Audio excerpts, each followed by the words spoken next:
नमस्कार, स्वागत है आप सभी का। तो आज हम क्लास 8 का जो चैप्टर नंबर 12 है, साइंस में जो चैप्टर नंबर 12 है क्लास 8, तो उसका नेम है some natural phenomena.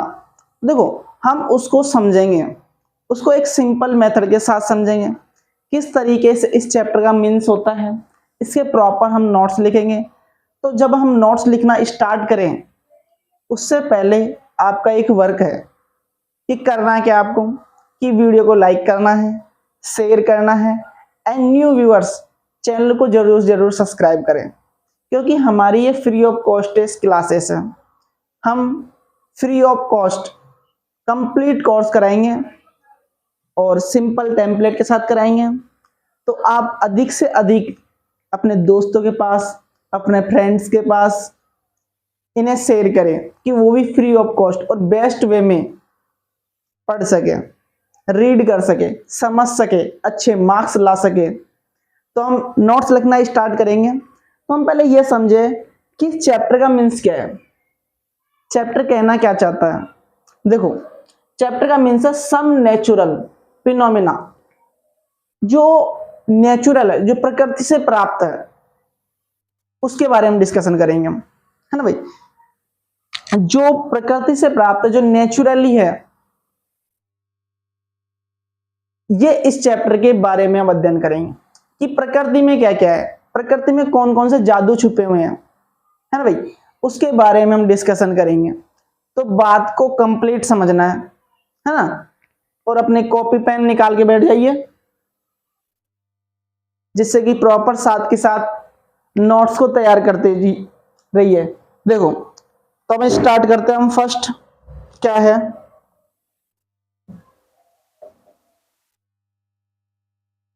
Some objects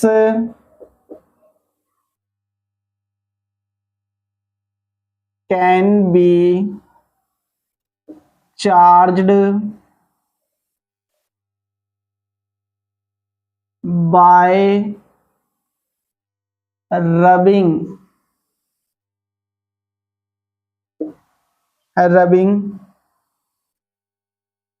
with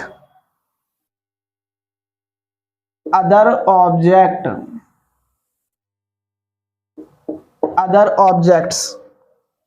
हम पहले पूरे प्रॉपर नोट्स लिखेंगे, फिर आप साथ के साथ नोट करते हुए चलना है ना भाई, और समझाएंगे एक साथ हम। तो there are two kinds of charges,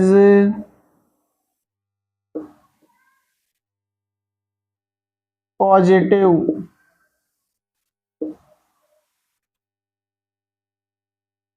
charge and negative charge.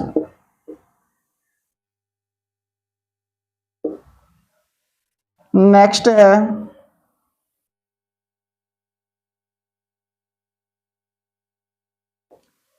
like charges repel and unlike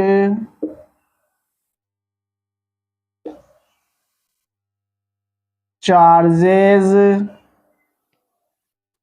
attract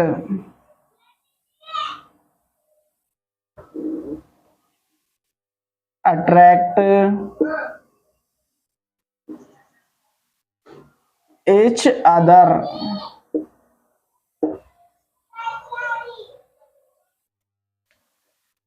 next है the electrical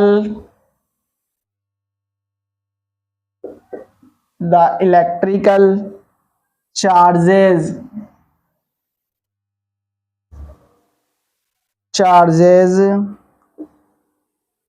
produced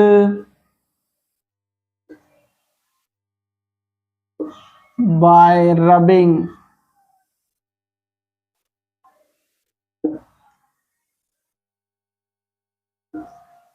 are called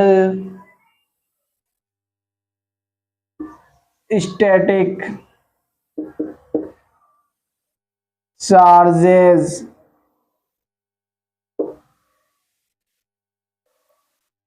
next है when charges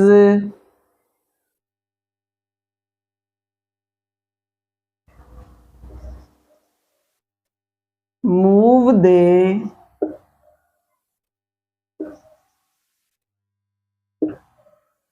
constitute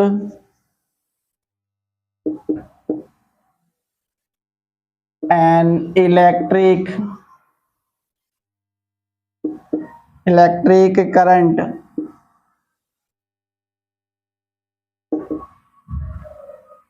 नेक्स्ट है an electroscope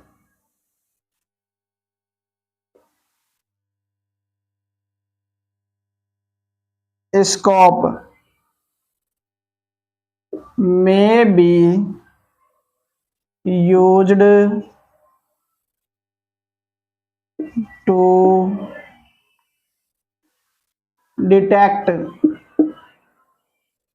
whether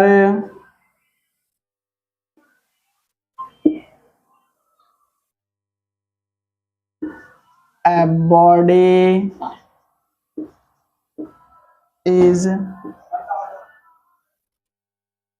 charged or not. Next है the process of transfer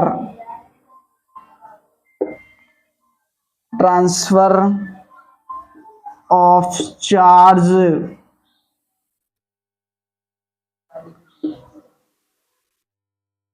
from a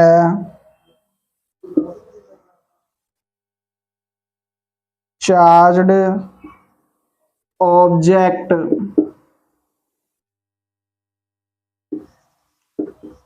to the earth is called earthing.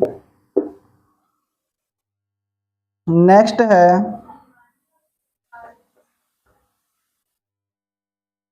the process of electric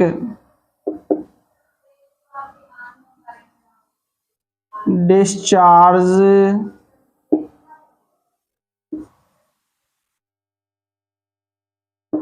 between clouds and the earth or between different clouds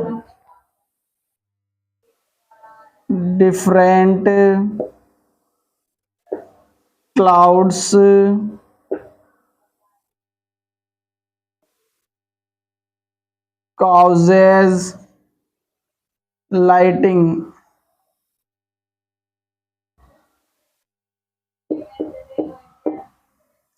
next है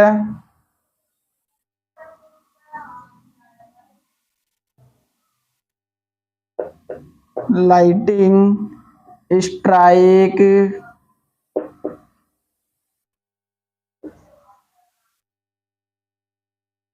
could destroy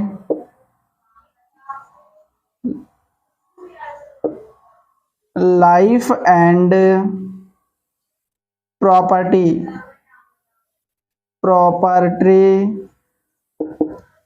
next है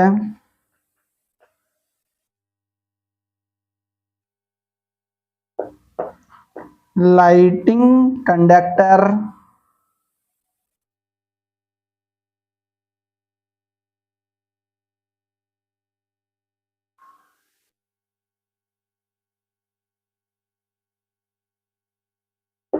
conductors can protect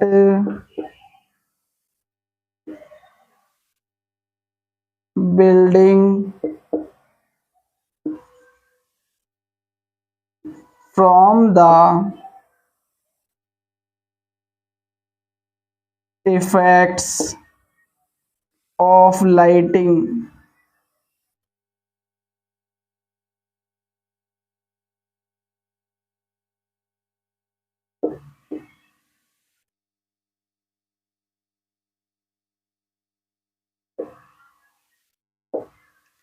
next है an earthquake.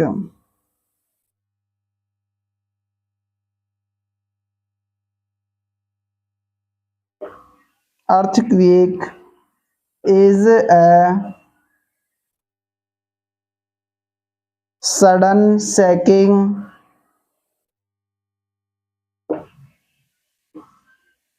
or trembling of the earth. देखो बच्चों, तो यहां तक हमने notes लिख लिए। अब इन नोट्स को पहले हम समझेंगे, इनको एक्सप्लेन करेंगे कि किस तरीके से इनका मीन्स होता है, क्या कहना चाहते हैं, और इनका जो मीन्स है यानी अंदर का डीपली बात क्या है उसे हम समझेंगे, तभी तो हम इस चैप्टर को समझेंगे। और तभी हम यदि कोई क्वेश्चन पुटअप होके आ जाता है तो हम डायरेक्टली उसका आंसर कर सकते हैं। तो एक बार इसका स्क्रीनशॉट ले ले आप, फिर इसके बाद हम डिस्कशन करते हैं।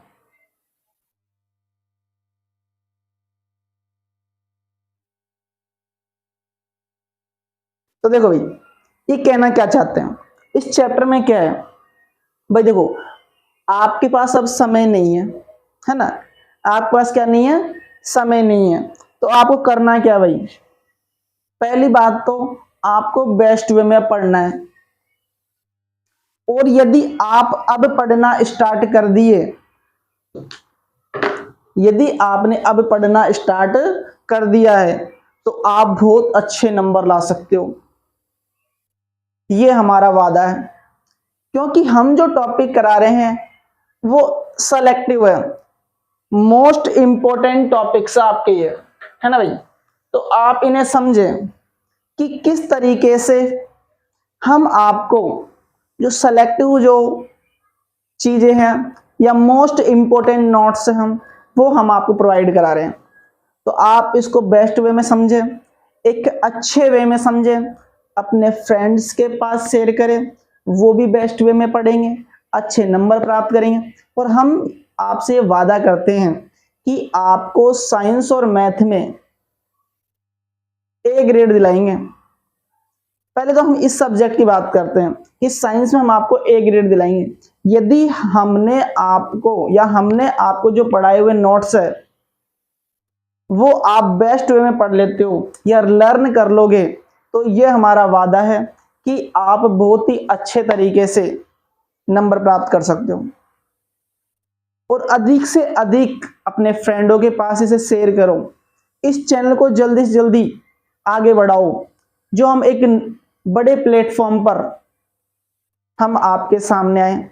और हमारा वादा है, हम यदि बड़े प्लेटफॉर्म पर आएंगे तो हम अब तक की या पूरे यूट्यूब पर जो बड़े बड़े टीचर पढ़ा रहे हैं, बड़े बड़े नामी अध्यापक पढ़ा रहे हैं, उन सबसे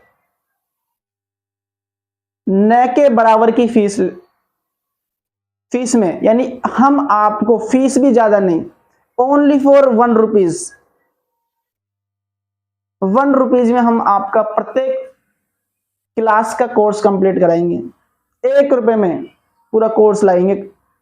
लेकिन पहले एक बार जैसे ही इस प्लेटफॉर्म को आगे बढ़ेगा ये, या बड़े प्लेटफॉर्म के साथ जब हम आएंगे, तो हमारी प्रत्येक कोर्स की फीस, चाहे कंपटीशन हो, चाहे क्लासेस की हो, आईआईटी हो, जेईई हो, नीट हो, जो भी होगा, या जो भी आगे भविष्य में हम कोई भी प्लेटफॉर्म स्टार्ट करेंगे या कोई सा भी कोर्स लेके आएंगे, उसकी फीस न के बराबर होगी। गरीब से गरीब परिवार का बच्चा भी पढ़ सकता है, कमजोर से कमजोर स्थिति के लड़का या लड़की या गर्ल्स या बॉयज भी पढ़ सकते हैं। किसी जगह आपको जाने की आवश्यकता नहीं है। आप दिल्ली जाओगे, प्रयागराज जाओगे, कोई आवश्यकता नहीं है। जो गांव में रहते हैं उसको जयपुर आने की कोई आवश्यकता नहीं है। बहुत ही न के बराबर फीस में पढ़ाएंगे। कई बच्चे कोचिंग जाते हैं, उन कोचिंग की आपूर्ति को भी खत्म कर देंगे हम, यानी कोचिंग की आवश्यकता पड़ती है, उस आवश्यकता को खत्म कर देंगे हम। घर बैठे आपको हम बेस्ट कंटेंट प्रोवाइड करेंगे, एक धमाकेदार, एक नए जोश के साथ, एक नए उमंग के साथ हम आपको पढ़ाएंगे। बस आपको करना यह है कि जो पढ़ाए उसको समझना है, जो पढ़ाए उसको लर्न करना है। आज मैं आपको कुछ ऐसी ट्रिक भी बताऊंगा जिनसे आप अपना माइंड शार्प कर सकते हो, लर्निंग कैपेसिटी बढ़ा सकते हो। किस तरीके से लर्निंग कैपेसिटी बढ़ाओगे, किस तरीके से याद करोगे और किस तरीके से अपनी राइटिंग सुधारोगे, बड़े बड़े एग्जामों को आप क्रैक करोगे। देखो, जो 8th class, 9th class, 10th class, 11th class, 12th class and 6 और 7, इन क्लासेस का जो कोर्स है वही आगे आपको कंपटीशन एग्जामों में पढ़ना है। तो जब आपको कंपटीशन एग्जामों में जब यही कोर्स पढ़ना है, आपको जॉब लगने के लिए नहीं पढ़ना है, तो इसी समय अब ही इन कोर्सों को या फिर इन पाठ्यक्रम को या सिलेबस को अभी अच्छी तरीके से पढ़ते हुए चले, तो आगे के समय में जब हम एडवांस बुकें पढ़ें या एडवांस कोर्स पढ़ें तो हमें इस कोर्स की रिक्वायरमेंट ना हो, या हम पहले से पढ़े हुए रहेंगे, है ना। तो आपको एक सिस्टमेटिक तरीके से समझते हुए चलना है। देखो, आपने एक बात तो सुनी होगी कि कोशिश करने वालों की कभी हार नहीं होती, है ना। जब बाज जब उड़ती है, चाहे उसको कितनी ही कठिनाई हो, लेकिन फिर भी वो आसमान को चीरती हुई समुद्र में से अपना भोजन, अपना शिकार करना नहीं छोड़ती है। तो आपको भी यही समझना चाहिए कि हमें अपने लक्ष्य की ओर, हमें अपने टारगेट की तरफ अपने कदम बढ़ाने चाहिए। कछुए चाल की तरह चलना चाहिए, खरगोश की तरह नहीं कि एक दिन पढ़ लिया दूसरे दिन छोड़ दिए। कंटिन्यू, चाहे डेली आपको 1-1 घंटा ही पढ़ना है, चाहे 2-2 घंटे ही आपको पढ़ना है, 2 आवर्स ही आपको लर्निंग करना, रीड करना है, बट कंटिन्यू जो भी वर्क करो आप कंटिन्यूटी में रखो। ऐसा ना है कि आपने एक दिन 15 घंटे पढ़ लिए, अब 4-5 दिन आप पढ़े ही नहीं, ऐसा नहीं होना चाहिए। देखो, कंटिन्यूटी होनी चाहिए। आप चाहे धीरे धीरे चलते रहो, कछुए चाल की तरह धीरे धीरे चलते रहो, उसमें आपको सक्सेस जरूर मिलेगी। लेकिन आप एक साथ ही भग लिए फिर बोलो आराम कर लेता हूं, तो फिर मामला नहीं बैठता है ना। तो किसी भी अचीवमेंट को प्राप्त करने के लिए आपको अपनी कंटिन्यूटी, डिसिप्लिन, ये तो आपको अपनाना ही होगा और तब ही आपको सक्सेस मिलेगी, है ना भाई। अब समझो, देखो कि some object can be charge by rubbing with other object. आप देखोगे सम सब्जेक्ट, यानी कुछ ऐसे ही ऑब्जेक्ट होते हैं, वस्तुएं होते हैं जिन पर चार्ज, यानी उनको रगड़ते हैं या रबिंग करते हैं तो उनमें चार्ज जनरेट हो जाता है। आपने देखा होगा कि एबेनाइड की जो छड़ होती है उसको यदि हम बिल्ली की खाल से रगड़े तो उनके अंदर क्या आ जाता है, करंट आता है। उसी प्रकार या उनके अंदर आवेश आ जाता है, चार्ज आ जाता है। आपने वैसे देखा होगा कि जब आप अपने किसी स्केल को या पेंसिल को हेयर में आप रगड़ते हो और फिर पेज के छोटे छोटे टुकड़ों को उससे उठाते हो तो आपने देखा होगा उठ जाते हैं। ऐसा क्यों भाई? उसके अंदर चार्ज आ जाता है। क्या आ जाता है? Charge. There are two kinds of charge, positive charge and negative charge. भाई चार्ज कितने टाइप्स के होते हैं? टू टाइप के होते हैं, एक पॉजिटिव एक नेगेटिव। आपने सेलों में भी देखा होगा, एक पॉजिटिव चार्ज होता है और एक नेगेटिव चार्ज होता है। Like charge repel and unlike charge attract each other. यानी कहने का सेंस क्या है कि यदि किन्हीं दो चार्ज अपोजिट साइड में होंगे, से एक पॉजिटिव एक नेगेटिव, तब ही वो एक दूसरे को अट्रैक्ट करेंगे। यदि सिमिलर होंगे तो वो अट्रैक्ट नहीं करेंगे। यही तो बात हमको समझा रहे आपको, है ना। The electrical charges produce by rubbing are called static charge. जो इलेक्ट्रिकल चार्ज है वो प्रोड्यूस कर सकते हैं किससे? रबिंग से, रगड़ के। जब आपने देखा होगा कि वाटर जब से इलेक्ट्रिसिटी जनरेट करते हैं तो जो टरबाइन होता है वो घूमता है स्टार्टिंग से, तेजी से, स्पीड से, जितना स्पीड से घूमे उतनी इलेक्ट्रिसिटी जनरेट होगी। ऐसा क्यों भाई? क्योंकि उसके ऊपर क्या हो रहा है? रबिंग हो रहा है, घर्षण हो रहा है, इसीलिए वो ऐसा हो पा रहा है और इसीलिए वो इलेक्ट्रिसिटी जनरेट हो पा रही है। नेक्स्ट है कि when charge move they constituted an electric charge. भाई कैसे? देखो, यदि हम किसी चार्ज को यदि मूव करना चाहते हैं, हटाना चाहते हैं, तो क्या करें भाई? उसके ऊपर आप यानी एक उदासीन या ऐसा हो कि न्यूट्रल कोई ऐसा प्रोडक्ट हो, वो लिया है तो वो मूव कर जाएगा, हट जाएगा। जैसे कि NaCl होता है, नमक। एन इलेक्ट्रोस्कोप में be use to detect whether a body is charge or not. आपकी बॉडी में भी किस प्रकार इलेक्ट्रॉन यानी जो इलेक्ट्रिक है, करंट है, वो कैसे आता है उसके बारे में आपने देखा होगा। The process of transfer of charge from a charge object to the earth is called earthing. जैसे देखो, जब इलेक्ट्रिसिटी आती है या करंट आता है तो होता है क्या भाई? जब करंट आता है तो ये होता है कि आपके यदि करंट लग जाता है, करंट आपको पकड़ लेता है, तो क्या होगा भाई? आपकी बॉडी से ही अर्थ बनकर वो कहाँ चल जाता है? अर्थ में चल जाता है, पृथ्वी में चल जाता है। आपने देखा होगा कई कई बड़े बड़े खंबे लगे हुए हैं, बड़े बड़े पोल लगे हुए हैं, टावर लगे हुए हैं। क्यों लगे भाई? और फिर वहां तो इलेक्ट्रिसिटी आ रही है उसके ऊपर तारों के थ्रू। लेकिन आपने देखा होगा एक तार ऐसा भी होता है जो टेढ़ा, बिल्कुल ऐसे हाइपोटेनियस की तरह लगा रहता है, जो कि अर्थ में लगा हुआ रहता है। भाई वो जो अर्थिंग बनती है वो अर्थ के अंदर चले जाती है, पृथ्वी के अंदर चल जाती है। आई बात समझ में? The process of electric discharge between cloud and the earth और between different cloud causes lightning. आपने देखा होगा जो क्लाउड होता है, बादल होते हैं, और जो हमारी पृथ्वी होती है, यदि बादल एक दूसरे से टकराएंगे तो क्या जनरेट करते हैं? इलेक्ट्रिसिटी जनरेट करें।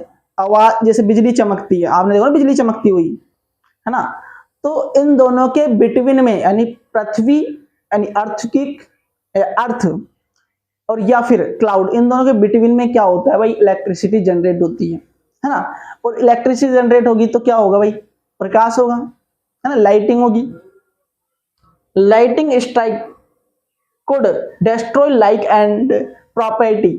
आपने देखा होगा जब दो बादल या दो क्लाउड एक दूसरे से टकराते हैं, एक दूसरे से मुठभेड़ करते हैं, एक दूसरे फाइट करते हैं, या एक दूसरे के अट्रैक्ट में आते हैं, तो वो एक ध्वनि, एक ये साउंड निकालते हैं। क्या निकालते हैं? साउंड या ध्वनि। तो उससे होता है क्या भाई? उससे होता यह है कि एक लाइटिंग होती है, एक प्रकाश होता है, और उससे डर भी लगता है कि क्या पता हमारे ऊपर ना गिर जाए, है ना। जिंदगी एक बार मिली है, मजे करने हैं। क्या करने? मजे, यानी मोजे करने हैं। मोजे आपने देखा, एक बात सुनी होगी आपने कि एक माजा की बोतल भी आती है ना। तो माजा की बोतल पीकर आजकल मजे करते हैं, तो वो मजे नहीं करने, आपको पढ़ना है। Lighting conductors can protect building from the effect of the lighting. जो लाइटिंग होती है, बिजली चमकती है, तो उससे होता है क्या? बिल्डिंग को प्रोटेक्ट करना भी आवश्यक है। यदि बिल्डिंग गिर जाएगी तो कितने लोगों की, कितने इंसानों की मृत्यु हो सकती है। An earthquake is a sudden shaking और ट्रिम्बलिंग ऑफ द अर्थ। जो हमारी पृथ्वी होती है उसके अंदर भूकंप आ जाते हैं कभी कभी। तो भूकंप से क्या होता है भाई? भूकंप से होता यह है कि बहुत सारा नुकसान होता है, और नुकसान होगा तो व्यक्ति मर भी सकता है, बिल्डिंगें भी नीचे गिर सकती है और बहुत ही अधिक नुकसान होता है। आपने देखा होगा कि आए दिन जो जापान हुए, ऐसे जगह पे बहुत ज्यादा ही अधिक से अधिक क्या आते हैं, भूटान हुआ, यहाँ पर भूकंप आते रहते हैं, है ना। तो ये एक नेचुरल है, प्रकृति है। आप यदि प्रकृति के साथ छेड़छाड़ करोगे, प्रकृति को यदि नुकसान कर पहुंचाओगे तो प्रकृति भी आपको नुकसान तो करेगी, है ना। पहले नहीं होता था ऐसा, ठीक है भाई। तो इसका एक बार स्क्रीनशॉट ले लो, फिर कुछ और नोट्स हैं उसके बारे में लिखाते हैं।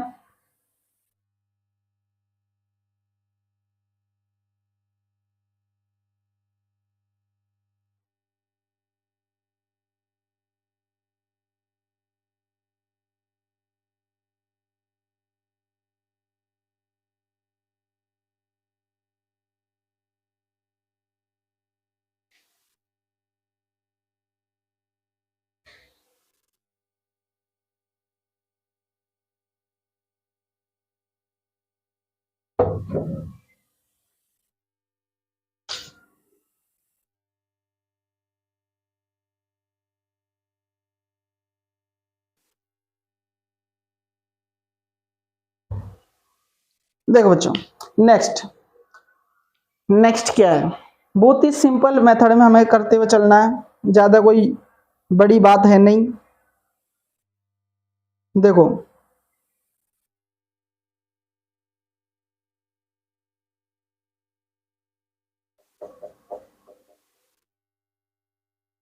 Earthquake earthquake is caused by a disturbance disturbance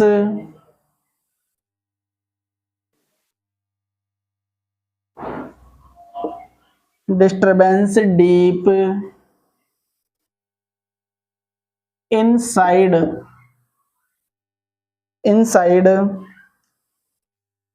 the earth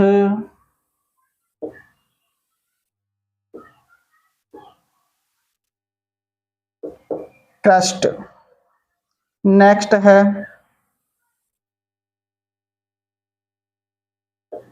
it is not possible it is not possible to predict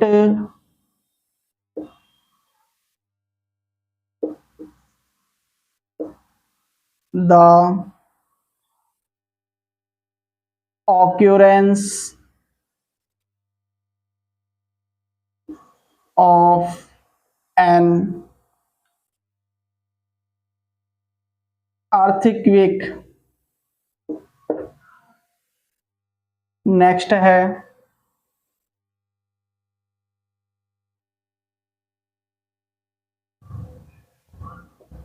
earthquake tend to occur at the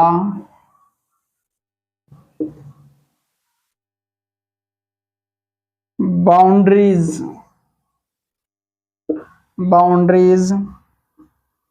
of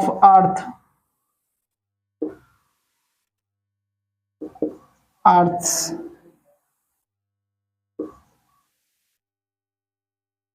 plates। These boundaries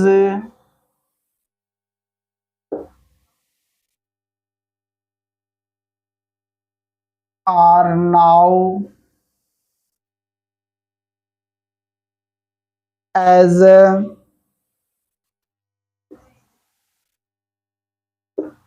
fault zones। Next है, destructive energy, destructive energy of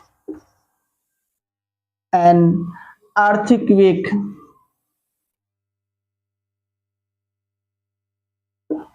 Earthquake is measured on the Richter या Richter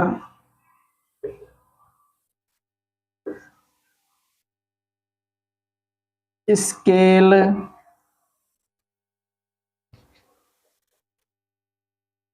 the earthquake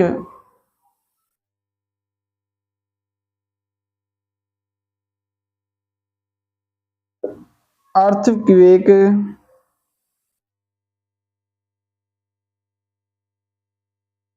measuring 7 or more on Richter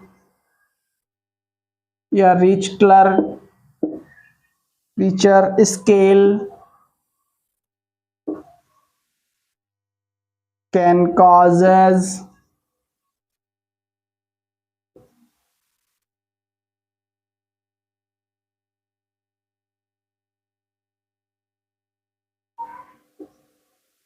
serve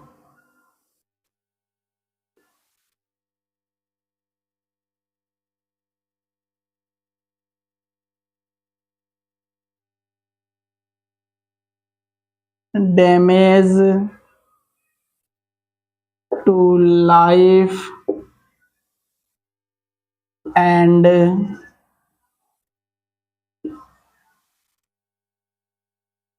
property.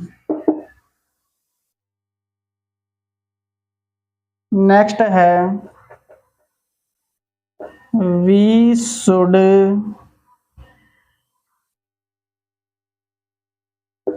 take necessary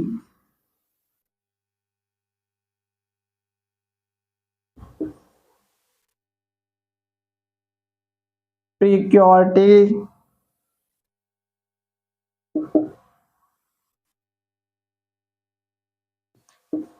to protect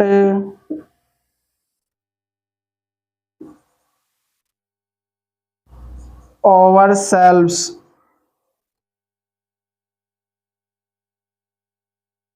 from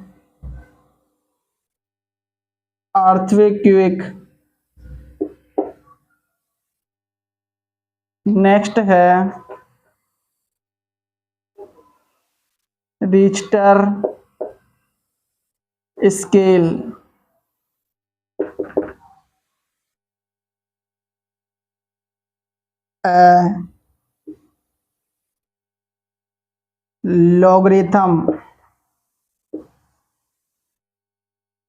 logarithmic scale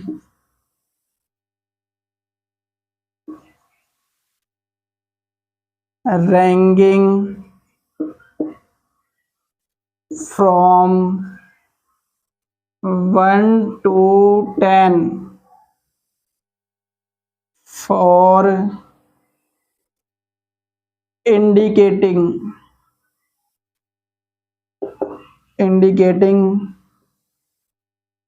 the intensity of an earthquake.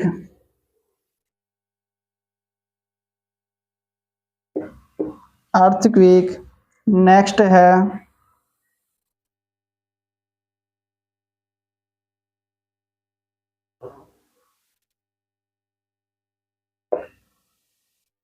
seismic waves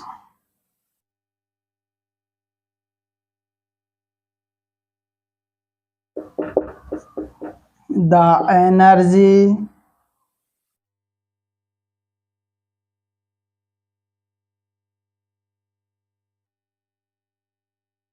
realized at the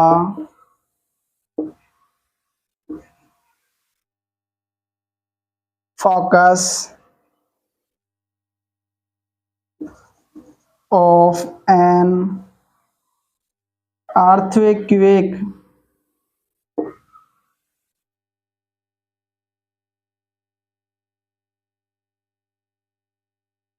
propagates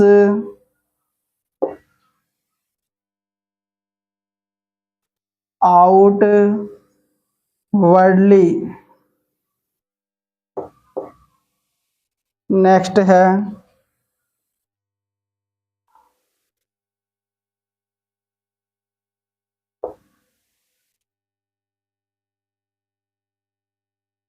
seismograph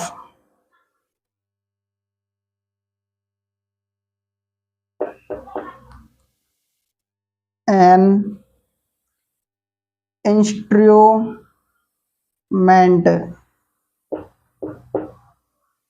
by which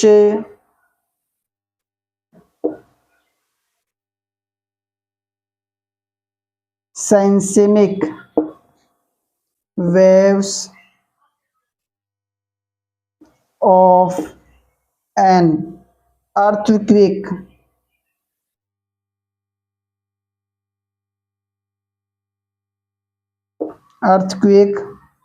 are monitored या monitored। Next है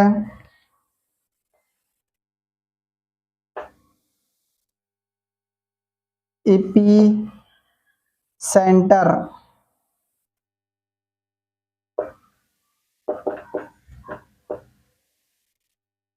a point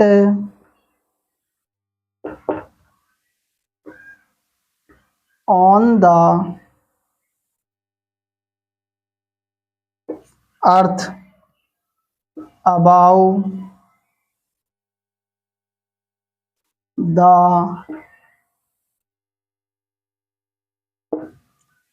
seismic force। Next है और last आज का हमारा course का ये या इस चैप्टर का sorry FULT fault zones. Earthquake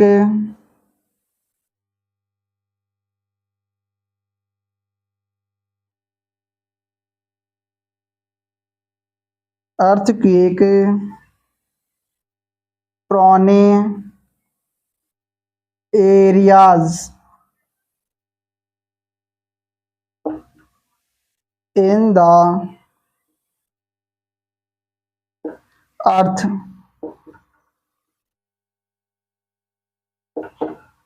crusts। देखो तो इसके साथ ही हमारा ये चैप्टर फिनिश हो चुका है। आप सभी एक बार इसका स्क्रीनशॉट ले लीजिए, फिर मैं आपको बारी बारी से एक एक लाइनें समझाऊंगा भाई। एक एक टॉपिक हम एक्सप्लेन करेंगे, एक एक टॉपिक के बारे में डिस्कशन करेंगे। तो देखो भाई ये कहना क्या चाहता है भाई, इसका सेंस क्या है, इसका मीन्स क्या है, तो उस बात को समझो। देखो earthquake is caused by A disturbance deep inside the earth crust. जो अर्थक्वेक होता है, जो भूकंप आता है, वो अंदर तक यानी डीपली गहराई तक, अधिक गहराई तक क्या करता है, डिस्टर्बेंस करता है। जो हमारी प्लेटेज होती है ना, उनको डिस्टर्ब करता है। ठीक है, फिर है कि it is not possible to predict the occurrence of earthquake, यानी कि भूकंप के बारे में हम कोई अनुमान नहीं लगा सकते, किसी प्रकार का प्रेडिक्ट नहीं कर सकते कि कब आएगा, कितना स्पीड से आएगा, कहाँ आएगा, कब आएगा, ये हमें कोई अंदाजा नहीं है, कोई अनुमान नहीं लगा सकते, है ना। तो इस बात को समझो भाई। नेक्स्ट है कि earthquake tend to occur at the boundaries of earth plates. These boundaries are now as a fault zone, कि जो भूकंप आता है, अर्थक्वेक आता है, उससे हमारी जो पृथ्वी की प्लेटेज हैं वो ऊपर नीचे या फिर इधर उधर होती है। अब ये कहां तक भाई, ये फॉल्ट जोन तक जा सकता है। कहां तक जा सकता है? फॉल्ट जोन तक। अब destructive energy of an earthquake is measured on the Richter scale या Richter scale. Richter scale the earthquake measuring 7 or more on reactor scale can causes serve damage to life and property। देखो जो भी हमारी संपत्ति है, property है, वो सभी यदि 7 रिएक्टर तक या 7 हेक्टर तक या 7 तक या 7 की स्पीड में यदि भूकंप आ जाता है तो संपूर्ण विनाश हो सकता है। बहुत ही अधिक जान मान का नुकसान हो सकता है, बहुत ही अधिक प्रॉपर्टी का नुकसान हो सकता है। और यदि 7 से भी ऊपर आ गया तो फिर दुनिया तमाम, सब finish, tata bye bye see you, है ना। तो बात को समझो। और जिससे हम भूकंप या अर्थक्वेक की स्पीड नापते हैं या उसे चेक करते हैं, उस यंत्र का नाम है रिएक्टर स्केल। क्या बोलते हैं?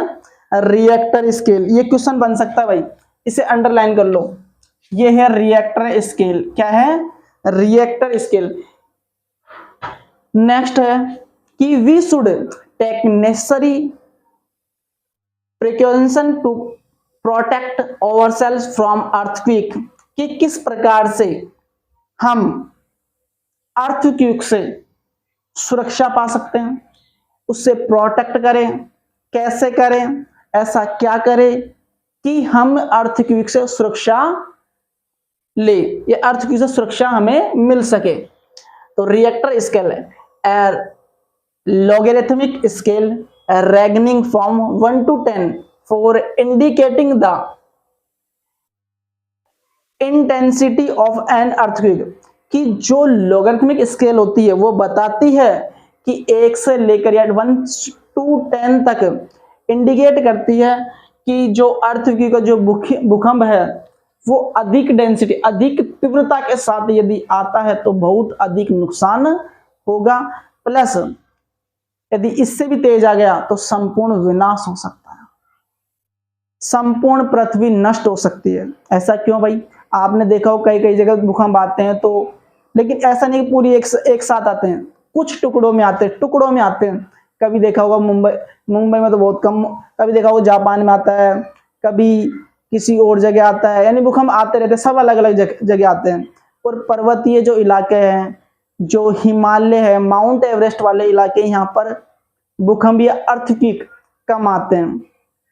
ऐसा क्यों भाई? क्योंकि यहाँ पर पहाड़ीय इलाका होता है और पहाड़ीय इलाके में भूकंप महसूस इतना नहीं होता है, और भूकंप आता है तो एक आवाज आती है बिल्कुल ऐसे झंझरात तरह, और आपको लगता हो कि पृथ्वी भस्म हो चुकी है या खत्म हो चुकी है, मकान ढहने वाले, ऐसे वाइब्रेशन आता है ना। अभी कुछ रिसेंटली कुछ महीने पहले आपने देखा होगा जयपुर के अंदर 3 बार झटके आए रात को, है ना। तो बहुत खतरनाक स्थिति हो जाती है, ऐसे लोग बाग घरों से बाहर निकल जाते हैं। और ये सही भी है, क्योंकि देखो मकान यदि गिर जाए तो बाई चांस सलट जाएंगे सब, तो ऐसे खाली स्थान पर चले जाना चाहिए, है ना। और यदि ऐसा हो कि किसी को पता ही नहीं चला भूकंप का कहीं कब आया, दब जाते हैं कभी कभी, है ना, बहुत नुकसान होता है भाई। नेक्स्ट है कि seismic waves the energy release at the focus of an earthquake propagates outwardly, यानी बाहरी इलाकों में भी हमें फोकस करना चाहिए। अर्थक्वेक के एनर्जी पे देखना चाहिए, कितनी पावर से आ रहा है, कितनी तीव्रता से आ रहा है भूकंप। नेक्स्ट है seismograph, an instrument by which seismic waves of earthquake are monitored. जो वेव्स निकलती है भूकंप के समय वो हमें नुकसान करती है। नुकसान इस तरीके से करती है, आपने देखा सूर्य से जैसे 6 बिगियोर वाली जो सीधी किरणें आते, पराबैंगनी किरणें, है ना, जो हमारे को नुकसान करती है। ओजोन लेयर क्योंकि धीरे धीरे डैमेज हो रही है अब, क्योंकि हमारा इन्वायरमेंट इतना खराब हो रहा है, पॉल्यूशन हो रहा है बहुत अधिक। उसी तरीके से जब अर्थक्वेक आता है तो उससे जो वेव्स निकलती है वो भी हमारे लिए नुकसानदायक होती है। Epicentre, a point on the earth above the seismic force. अब क्या करें भाई, जहां सबसे अधिक क्या आता है, भूकंप तेज आता है, उसका सेंटर कौन सा है? है ना।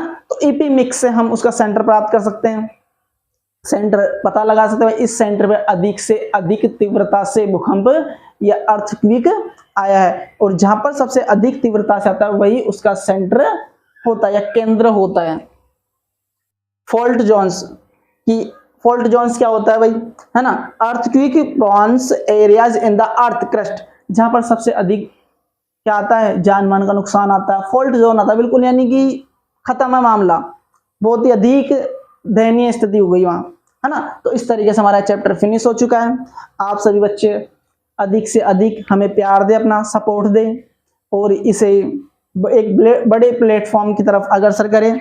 फिर हम आपके लिए फ्री ऑफ कॉस्ट कोर्स लाएंगे, मात्र कम से कम, जितने बड़े बड़े कोर्स आते हैं बहुत अधिक फीस में आते हैं, हम बिल्कुल फ्री ऑफ कॉस्ट वाली शिक्षा चला देंगे, है ना, और चलाएंगे रियल में, हमारा वादा है चलाएंगे, कोई हम पैसा नहीं लेंगे कोई, है ना। अब हम एक ऐप भी बनाएंगे, वो थोड़ा समय लगेगा उसमें, और प्ले स्टोर पे उस ऐप को डाउनलोड कर फिर आप पढ़ सकते थे, तो लेकिन उसमें समय लगेगा। पहले आप बहुत बड़ा सपोर्ट लगाइए, हमारे को सपोर्ट दीजिए, जिससे कि होगा क्या कि हम एक बड़े प्लेटफॉर्म के साथ, एक नए जोश के साथ, एक नई उमंग के साथ हम आपके सामने आए। तब तक तो हम ऐसे चल रहे हैं धीरे धीरे, जैसे आपका सपोर्ट एक साथ मिलेगा, एक नए बड़े प्लेटफॉर्म के साथ हम हाजिर होंगे। तब तक के लिए टेक केयर, बाय बाय, जय हिंद, थैंक्स फॉर वॉचिंग।